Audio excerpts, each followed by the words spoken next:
እሺ ትርፌ አሸነፋችሁ። ለካ ፈርስት ሃፍ ኤፍሲ ውልቭዝ ነበረ። ከዚህ ጨዋታ የተማርነው ነገር ወሳኝ ነገር ማለት ነው ግሪምዝቢ ታውን ከውልቭዝ እንደሚሻል መውረድ አለበት። ውልቭዝ መውረድ አለበት እንጂ አቻቺ ተሳስተሽ ነው ስድስተኛውሽ ሼባውን ትተሽ ሄድሽ። ገባሽ? አብረን ምናምን የሚባል የምን አባ አብረን አሁን ከቸልሲ ጋር ነው አብረሽ መቀመቅ የምትወርጂው። ፓላስ ሁለተኛ ቡድን ይበልጥሻል። እሱ እንድታቅልኝ ይፈልጋል። አሁን እኔ ማየት የምፈልገው ማለት የምትሰሩትን ቪዲዮ ነው። በቃ ማየት ፈልገው። በእናታችሁ ፈርስት ሃፍ ላይ የሰራሁትን ቪዲዮ የሚማርጉት እንሳቅባችሁ እስቲ በእናታችሁ።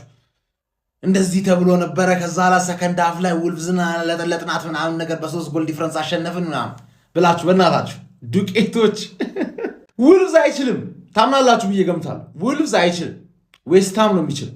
ዌስትሃም ይችላል፣ በርንሌም ይችላል። እሱን አሸነፋችሁታል። ግን አዌ ጌሙ ሰከንድ ጌሙ ታዩታላችሁ፣ ያስደምማችኋል በርንሌ። ምክንያቱም ሬሌጌሽን ባትል ውስጥ ስለሆናችሁ ማለት ሬሌጌሽን ባትል ውስጥ ማይቀር ነገር ነው። ባይዘዌ የጊዜ ጉዳይ ነው እንጂ ተመልሰሽ ወደ መጣሽበት የተረፍሽበት ሬሌጌሽን ትሄጃለሽ።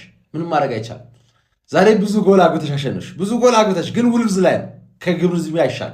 ከግሪምዝቢ አይሻል።